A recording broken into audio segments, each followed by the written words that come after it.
안녕하십니까. 이것이 신앙 고백이다. 시리즈 7권 중 두 번째 책 돌더레이터 법규 제2장 5의 두 번째 시간입니다. 2장의 주제가 제한 속죄에 관한 건데요. 특별히 제한 속죄라고 할 때는 그리스도의 이 죽으심에 대한 이야기입니다. 오류오는 468페이지에 이제 기록되어 있고, 두 번째는 470페이지에서 우리가 공부하게 될 것 같습니다. 자, 그러면 여러분 책이 있으시면 468페이지로 가겠습니다. 468페이지로 왔습니다. 오류 다섯 번째. 아르미니우스파가 지금 저희들에게 제2장에서 다루어지는 그 거짓 교리는 새 언약입니다. 여러분 반복해서 공부하셨겠지만 새 언약에 대한 이 개념이 바로 그들은 새로운 조건으로 봅니다. 새로운 조건은 바로 자유의지에 따른 순종이다. 이렇게 그들은 말합니다. 이 자유의지의 이 순종이 불완전하더라도 하나님은 완전한 것으로 인정한다라는 것이었습니다. 자, 이 이제 맥락을 우리가 가지고요. 한번 읽어보겠습니다. 그릇된 자들이 가르치는 것은 모든 자가 화해의 상태에 이르고, 자, 여기에 키워드는 모든 자라고 했습니다. 언약의 은혜에 들어가기 때문에 누구도 원죄로 인해 정죄를 받을 필요가 없고, 누구도 원죄 때문에 정죄를 받지 않을 뿐더러 모든 자가 원죄의 제척으로부터 자유롭게 된다는 것이다. 여기 키워드는 이거죠. 자, 우리의 신앙의 선배들은 뭐라고 대답을 했는지 보겠습니다. 하지만 이런 견해는 우리가 본질상 진노의 자녀라는 성경의 가르침에 모순된다라고 되어 있습니다. 그래서 여러분 여기서 지금 앞서도 제가 여러분에게 밑줄을 긋고 동그라미를 그었습니다만은 모든 자가 은혜의 화해의 상태에 다 들어간다. 그러니까 새 판을 짠 거죠.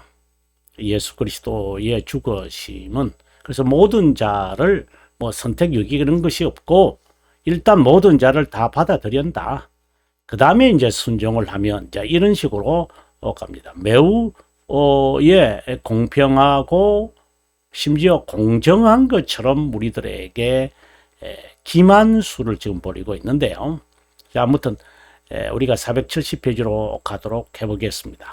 470페이지로 왔습니다. 한번 보겠습니다. 470페이지에서 뭐라고 하고 있는지. 위와 같은 아르미니우스파 견해에 대해 개혁 신앙인은, 자, 여기서 제가 지금 방금 이야기했던 것처럼 모든 자, 화해, 은혜 언약과 원죄와 같은 관계를 성경적으로 설명해야 될 필요가 있게 되어졌다. 먼저 하나님은 영원하고 무한한 분이시기에 인간처럼 변하거나 변덕스러운 분이 절대 아니라는 진리를 기억해야 한다. 그렇지 않으면 구원의 진리를, 자, 여기서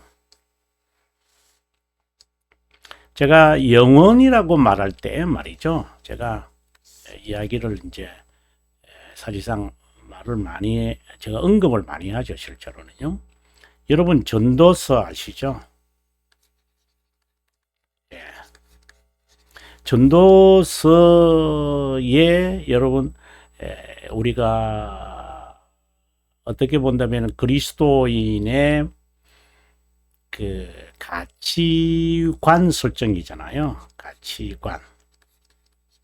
또는 이거는 여러분 제가 판서를 통해 가지고 한번 설명을 하고 가겠습니다. 전도서라는 이 말은 사실상 teacher이라는 말이잖아요. 전도자가 이렇게 이제 말하는데요. 이제 전도자가 우리들에게 이제 말하는 가장 핵심적인 게 2장에 나옵니다. 전도서 2장에서 이제 11절부터 시작을 해서 실제로는 15절까지 이제 가는데요. 뭐 10절부터라도 해도 괜찮겠습니다. 여기서 두 가지를 우리에게 분명히 제시합니다. 하나는 두 번째고요. 하나는 때라는 겁니다. 그래서 1장부터 시작을 해서 8절까지가 때라는 말이 14번 반복합니다. 앉을 때가 있고 쓸 때가 있고 그 다음에 웃을 때가 있고 울 때가 있고 돌을 던질 때가 있고 돌을 거둘 때가 있고 아플 때가 있고 치유될 때가 있고 이제 이런 이제 이야기들을 이제 봐라. 근데 때라고 하는 말을 그래서 10절에 가보면 때를 아름답게 하셨다. 이렇게 나옵니다. 그 다음에 두 번째가 영원입니다. 이제 이것이 이제 14절에 한 번 더 이제 자세하게 말합니다. 그래서 때와 영원이라는 것을 말합니다. 이거는 시간을 말하는 거잖아요. 결국은 시간입니다. 시간과 영혼을 말합니다. 정상적인 기독교인, 정상적이란 말은 좀 정신적인 거니까, 참된 신앙인은 영혼을 사모합니다. 이렇게 되어야 정상적입니다. 자, 근데 영혼을 사모한다는 말이 참 영혼을 경험해 보지 않았는데 어떻게 알아요? 그래서 제가 세 가지로 이야기를 합니다. 아마 도움이 되리라고 봅니다. 먼저 영혼을 목적으로 두는 사람은요, 규정을 갖고 있습니다. 규범, 다 좋습니다. 이것을 그 다음에는 규칙적으로 합니다. 이거는 이제 레귤러라고 그러죠. 규칙적으로 행하는 것을 보면 저 사람 참 변하지 않는구나. 영혼이거든요. 저 사람은 영혼, 그렇게 영혼을 말하는 게 아니라 하나님은 어제나 오늘이나 영원토록 동일하시잖아요. 그래서 동일한 겁니다. 그 습관이 되어 있습니다. 그리고 훈련을 하는 겁니다. 두 번째는 알파와 오메가잖아요. 그래서 이것은 관제탑을 떠올리면 됩니다. 전체를 다 봅니다. 그래서 그 명령에 따라야 됩니다. 하나님의 의지에 따라서. 어느 비행기가 이륙, 어느 비행기가 착륙, 이걸 참 관제탑에서 다 관리합니다. 전체를 다 보고 있죠. 그 전체를 보시는 하나님에게 명령, 뜻, 의지에 관심을 갖는 것. 그겁니다. 그 다음에 이제 세 번째가 영혼 역사성입니다. 특별히 15절에 잘 나타납니다. 역사적입니다. 옛적에 있었던 것이 오늘 있고 앞으로 있을 것도 옛적에 있었다. 역사입니다. 그래서 역사를 미루어 보면서 과거를 미루어 보면서 그는 지나가 버린 거잖아요. 근데 이제 새로운 것도 역사의 일들이 일어납니다. 개인적으로 보면 됩니다. 과거의 습관이 그대로 미래에 나타납니다. 오늘도 나타났지만. 이제 이러한 것들을 통해서 아마 영혼을 사모하는 마음을 그가 가졌는지 알 수 있지 않겠나. 대략입니다. 이게 뭐 어떻게 이걸 가지고 판단은 하기 어렵겠죠. 그러나 어느 정도 짐작을 할 수 있으리라고 생각이 듭니다. 자, 하나님이 영원한 분이다 라고 말할 때의 의미를 여러분에게 좀 설명을 하는 거였습니다. 변덕스러운 분이 아니다. 영원한 하나님은 이 세상의 만사를 현재로 본다. 그래서 제가 관제탑이라고 했는데 그걸 떠올리면 좀 하나님은 전체를 동시에 보신다. 불변하다 이런 의미도 이제 있죠. 이와는 달리 인간은 시간에 갇혀서 과거와 미래만 본다. 과거와 미래만 본다. 그러나 과거에 있는 것이 미래에 일어나요. 우리는 그분에게 시시각각 변하는 이제 그 영혼과 시간에 관한 강의는 이제 별지카 50페이지를 50페이지부터 이제 보시면 이제 자세하게 제가 좀 더 정확하게 하려면 50페이지부터 시작해서 60, 한 4, 5페이지까지 아마 제가 계속해서 긴 페이지를 가지고 여러분에게 설명하고 있다고 봅니다. 이와 같은 의미를 담은 그분의 사역과 관련된 특별한 표현들이 있다. 예를 들면 주권, 주권입니다. 하나님의 선한 기쁨, 자비함, 선하심, 지혜, 은혜 등등이다. 이런 단어들을 우리 그분에게 적용할 때마다 우리는 그분의 영원하심을 항상 떠올려야 한다. 또 어떤 단어라 하더라도 하나님의 하나님의 주권 좋습니다. 하나님의 선하심, 하나님의 지혜로움, 다양하게 하나님의 예정, 하나님의 예지에 여기에 할 때 여기에 관심을 가져야 합니다. 이 뒤에 관심을 가지면 안 된다. 하나님의 속성에 해당되어지는 수고로 해석되어져야 된다. 예를 들어서 예정이라는 단어와 하나님의 예정 하면은 뜻은 완전히 달라져 버려요. 근데 인간은 이 뜻을 그대로 여기에 적용시키려고 그래요. 그건 아직 수거를 모릅니다. 언어를 해보면 수거라는 게 있잖아요. 우리말도 수거가 있잖아요. 단어들이 모여서 다른 뜻을 만들어내는 거죠. 그리고 구원의 진리에 관해 배우거나 믿으려고 할 때 언제나 반드시 상기하여 적용해야 하는 것은 하나님의 어떤 분이다. 정말 여러분들에게 반복하고 있는 이야기입니다. 하나님이 어떤 분인가? 칼빈 선생이 기독교 강요 13정이 이제 삼위일체, 저는 삼위일체라고 하지 않고 삼위동질이라는 단어를 제가 주로 씁니다만은 거기에 첫 항에서 칼빈이 말합니다. 하나님은 어떤 분이라고 말해야 한다. 좀 더 자세하게 보시려면 인간은 영이시고 영원한 하나님을 직접 보거나 논리상으로 이해할 수 없다. 하나님에 관해 그분의 임재를 각자가 이따금 경험할 때 그분의 실존을 제가 늘 했던 말 기억나시죠? 하나님의 존재를 우리가 떠올릴 때 본체, 본질, 실존으로 우리가 봐야만 한다. 근데 물론 이 단어들이 다 철학입니다. 철학적 용어로 가져오는 것은 이해를 위한 것이니까 여러분. 자, 본체는 여러분 아시죠? subsistence. 그 다음에는 본질은 substance. 실존은 existence. 이것은 이제 reality라는 말로도 이제 보통 우리가 이제 설명을 표기하기도 합니다. 실제로. 그래서 실제로 있다는 것을 알게 되어지죠. 이제 하이데거가 Sein und Zeit, 존재와 시간이라고 말할 때 그 Sein이라는 말은 인간, 시간 속에 있는 그 존재. 그걸 말해요. 그래서 현 존재, 다자인이라는 단어를 쓰거든요. 현재에 있는 거죠. 현재 존재하고 있는. 그리고 존재에 대해서는 모르죠.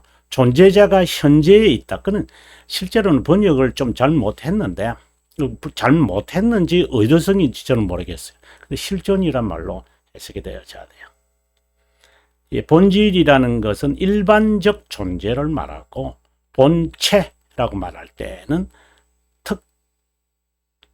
특유한 존재. 그래서 삼위라고 말할 때는 본체를 말하죠. 인간은 이것이 실제로는 존재죠.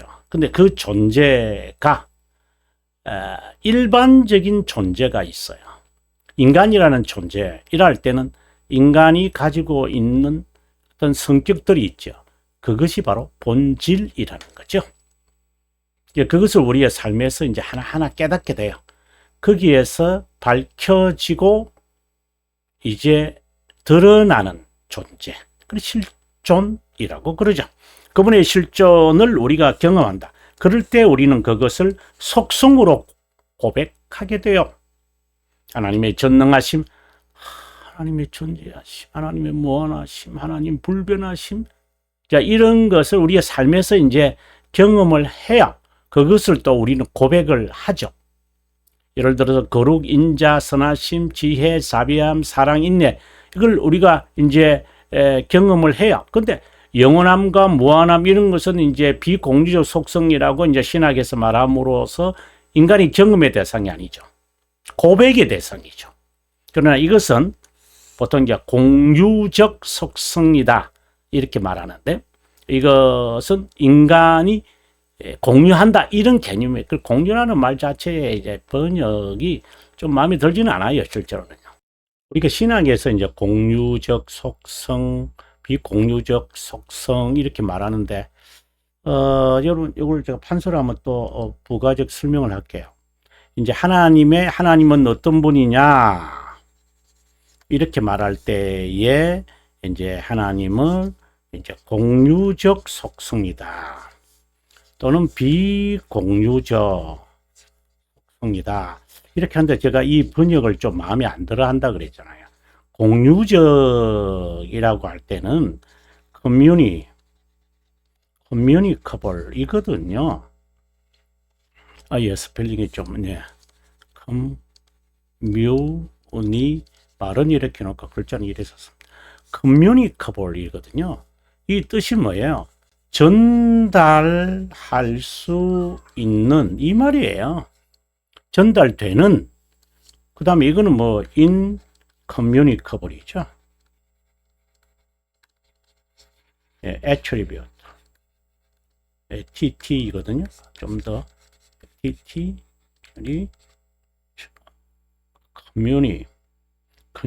communicate 이거잖아요. 그래서 전달이 안 되는 것이다. 그리고 전달되는. 그래서 저는 이것을 경험할 수 있다. 경험이 비경험이다. 자, 이렇게 저는 해석을 하죠. 경험이 되는 또는 전달되는 속성. 네. 인간이 공유한다고 보면 안 되죠. 쉐어링 한다? 이게 아니라 전달되는, 다시 말해서 경험할 수 있는, 근데 이것도 경험할 수 있는 속성을 attribute이기 때문에 네, 우리가 이렇게 우리가 생각할 뿐이죠. 스펠링이 왜 이렇게, 다시 또 보면 또 천천히 쓰겠습니다. attribute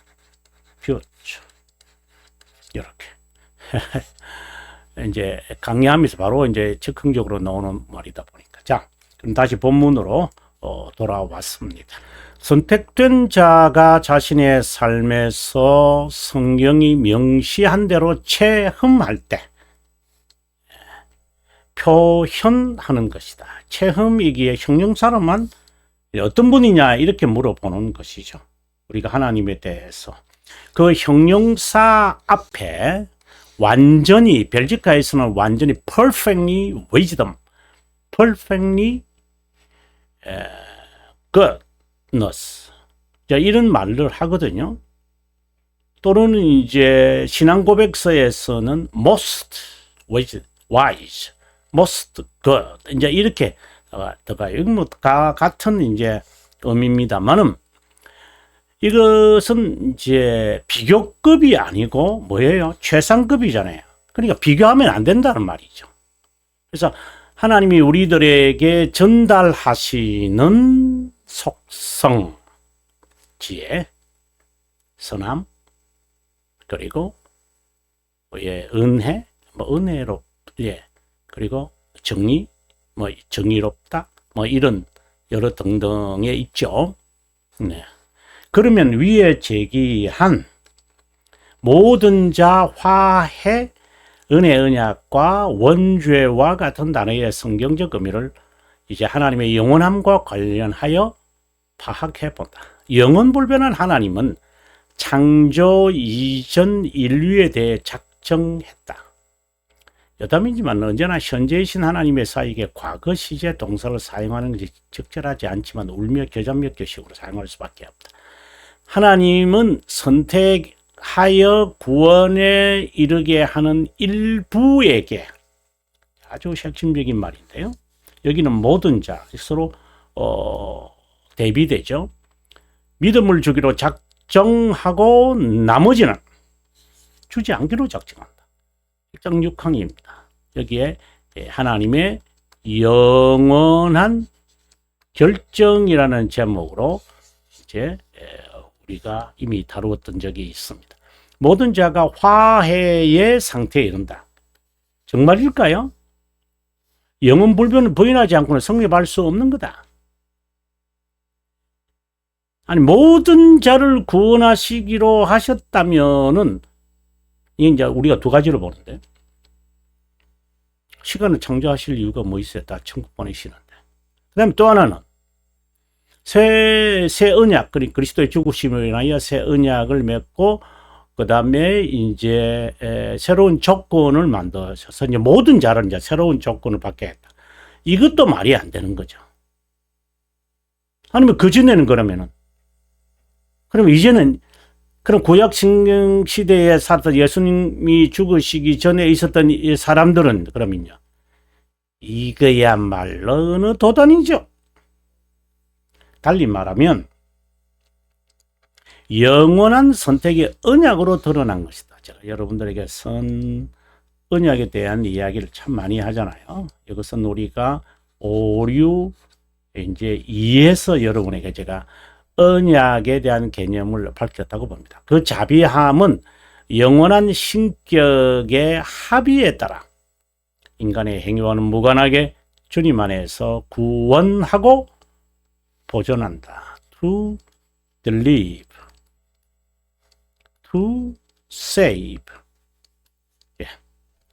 그 자비함이 언약으로 나타나기에 언약과 관련하여 자비함의 언약, 칼빈스행이 이권 5장에서 이 말을 하고 있습니다. 그리고 10장도 언약에 관한 이야기를 합니다. 그 이유는 언약은 철저하게 영원한 하나님의 자비함에 의존하기 때문이다. 그런데 언약이라는 방법으로 그분의 작정이 시간에 드러날 때 환경에 따라 대상에 따라 변하는 언약을 영원불변한 분이 작정하셨다는 가설돌적이 없는 것이다. 언약은 선택된 자를 위한 것이지 모든 자를 위한 것이 절대 아니다. 예, 오늘 여기까지 하고요. 여러분 473페이지 다음 시간에 여기부터 하도록 하겠습니다. 긴 시간 동안 함께해 주셔서 고맙습니다. 그리고 다음 시간에 여러분과 함께할 것을 약속드립니다. 남은 시간 행복하십시오.